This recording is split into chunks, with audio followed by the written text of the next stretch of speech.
આપ સૌને મારા સાદર પ્રણામ. આપ સૌનું આપણી આ ચેનલમાં હાર્દિક સ્વાગત છે. આજે આ વિડીયોમાં ગુરુ પૂર્ણિમાના મહત્ત્વ વિશે વાત કરીશું. આપણે ગુરુ કોને કહીએ છીએ? તો જેમની પાસેથી આપણને જે કંઈ શીખવા મળે છે તે આપણા ગુરુ. ભલે ને તે પછી આપણાથી નાની જ વ્યક્તિ કેમ ન હોય. ભગવાને કહ્યું છે કે સર્વે વ્યક્તિના પ્રથમ ગુરુ તેમના માતા પિતા છે. કેમ કે સૌ પ્રથમ બોલવાનું, ચાલવાનું કે કંઈ પણ શીખવાનું આપણા માતા પિતા પાસેથી જ શરૂ થાય છે. માટે માતા પિતા આપણા પ્રથમ ગુરુ છે. બીજા ગુરુ છે આપણે શાળામાં અભ્યાસ કરવા જઈએ છીએ અને ત્યાં જે આપણને બધું શીખવાડે છે તેઓ પ્રાચીન સમયમાં શાળાઓ નહોતી ત્યારે ગુરુના આશ્રમમાં રહેવા જવું પડતું હતું અને ત્યાં જ બધું ગુરુ દ્વારા શીખવાડવામાં આવતું. માટે ગુરુ પૂજનની પરંપરા તો આદિકાળથી જ ચાલી આવે છે. છેલ્લે જ્યારે વિદ્યા પૂર્ણ કરી વિદ્યાર્થી પોતાના ઘરે પાછો ફરતો ત્યારે ગુરુ દક્ષિણા આપતા હતા. પ્રાચીન કાળથી ચાલતી આ પરંપરા માટે એક શ્લોક આ મુજબ છે: સદાશિવ સમારંભામ શંકરાચાર્ય મધ્યમામ અસ્મદાચાર્ય પર્યંતામ વંદે ગુરુ પરંપરામ. અર્થાત હું તે સમગ્ર ગુરુ પરંપરાને નમન કરું છું જેની શરૂઆત સાક્ષાત ભગવાન શિવથી થઈ હતી, જેના મધ્યમાં આદિ શંકરાચાર્ય આવ્યા અને જે પરંપરા આજે મારા પોતાના ગુરુ સુધી અવિરત ચાલી આવી છે. ત્રીજા ગુરુ છે આધ્યાત્મ ગુરુ.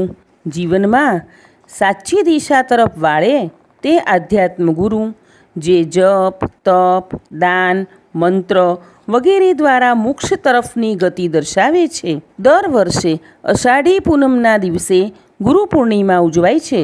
મહાભારતના રચયિતા વેદવ્યાસજીનો જન્મદિવસ ગુરુ પૂર્ણિમા તરીકે ઉજવાય છે. તેથી આ દિવસને વ્યાસ પૂર્ણિમા પણ કહે છે. આજના દિવસે આપણા જીવનમાં માર્ગદર્શન આપનાર ગુરુ, માતા પિતા અને શિક્ષક વગેરેના ઉપકારને યાદ કરીને આદર આપવા માટેનો ઉત્તમ દિવસ છે. ભારતીય સંસ્કૃતિમાં ભગવાન કરતાં ગુરુનું મહત્ત્વ અધિક છે. કેમ કે ગુરુ દ્વારા જ ભગવાન સુધી પહોંચી શકાય છે. ગુરુ એટલે અંધકાર અને અજ્ઞાનને દૂર કરનાર તથા જીવનમાં પ્રકાશ ફેલાવનાર. દરેક વ્યક્તિએ આ દિવસે પોતાના ગુરુના ચરણોમાં વંદન કરવા જોઈએ, તેમના આશીર્વાદ લેવા જોઈએ અને તેમને માર્ગદર્શન આપવા બદલ આભાર વ્યક્ત કરતા કોઈને કોઈ ગુરુ દક્ષિણા અવશ્ય આપવી જોઈએ. ગુરુ પૂર્ણિમાના દિવસે તમે આ રીતે પૂજા વિધિ કરી શકો છો.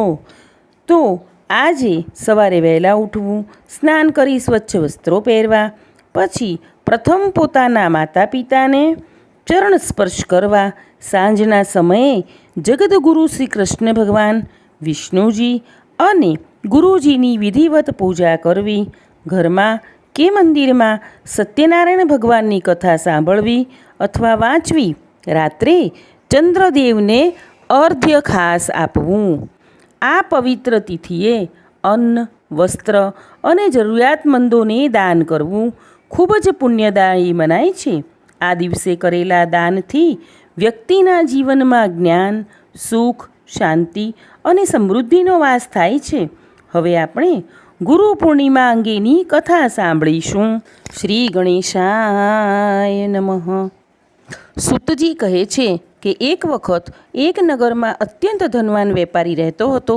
તેની પાસે ધન, વૈભવ અને પ્રતિષ્ઠાની કોઈ કમી નહોતી, પરંતુ તેના જીવનમાં શાંતિ નહોતી. પરિવારના સભ્યો વચ્ચે મતભેદ રહેતા વેપારમાં નુકસાન થતું અને મન હંમેશા ચિંતાથી ભરેલું રહેતું. અનેક ઉપાયો કરવા છતાં તેમને કોઈ લાભ થતો ન હતો. એક દિવસ નગરમાં એક મહાત્મા પધાર્યા. વેપારીએ તેમની સેવા કરી અને પોતાના દુઃખનું કારણ પૂછ્યું. મહાત્માએ કહ્યું, તમે જીવનમાં ધન તો ઘણું મેળવ્યું, પરંતુ જ્ઞાન આપનાર ગુરુનું સન્માન ક્યારેય કર્યું નથી. ગુરુના આશીર્વાદ વગર જીવનનું સાચું સુખ પ્રાપ્ત થતું નથી.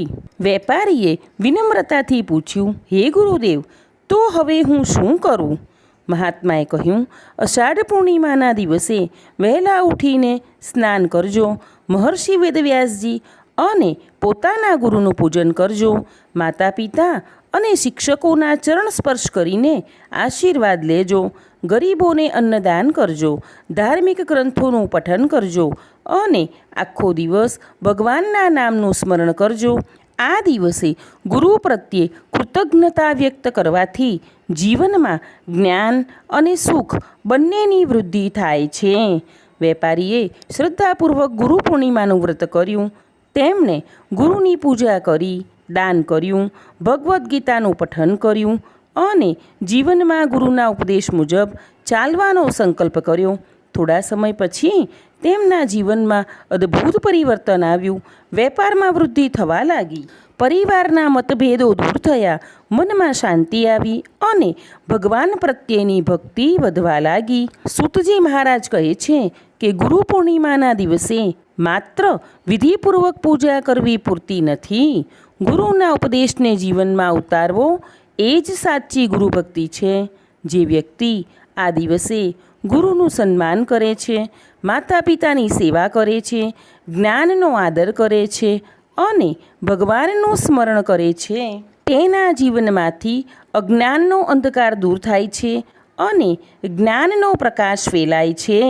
જો કોઈ વ્યક્તિને હજુ સુધી દીક્ષાગુરુ પ્રાપ્ત ન થયા હોય તો તે મહર્ષિ વેદવ્યાસજીને આદિગુરુ માનીને તેમની પૂજા કરી શકે છે અને ભગવાનને પ્રાર્થના કરી શકે છે કે હે પ્રભુ, મને એવા સદગુરુની પ્રાપ્તિ કરાવો કે જે મારા જીવનને ધર્મ, ભક્તિ અને મોક્ષના માર્ગે દોરી જાય.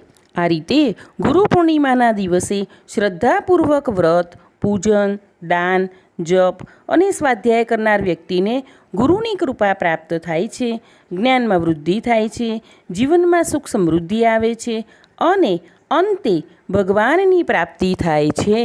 શ્રી કૃષ્ણ ભગવાન પણ ગુરુ સાંદીપની ઋષિના આશ્રમમાં ભણવા ગયા હતા. ગુરુ દત્તાત્રેયે પણ 24 ગુરુ બનાવ્યા છે. આજે શાળાઓમાં પણ ગુરુ પૂજન કરી ગુરુ પૂર્ણિમા ઉજવાય છે. અને અંતે ગુરુની મહિમા ગાતો શ્લોક બોલીશું. ગુરુર બ્રહ્મા ગુરુર્વિષ્ણુ ગુરુર્દેવો મહેશ્વર ગુરુ સાક્ષાત પરબ્રહ્મ તસ્મૈ શ્રી ગુરુવે નમઃ. બોલો જગદગુરુ શ્રી કૃષ્ણ ભગવાનની જય. આમ આપણે આ વિડીયોમાં ગુરુ પૂર્ણિમા અંગેની સમગ્ર માહિતી મેળવી. આગળના વિડીયો જોવા માટે આપણી આ ચેનલને લાઇક, શેર અને સબસ્ક્રાઈબ કરજો. કોમેન્ટ્સમાં જય ગુરુદેવ જરૂરથી લખજો.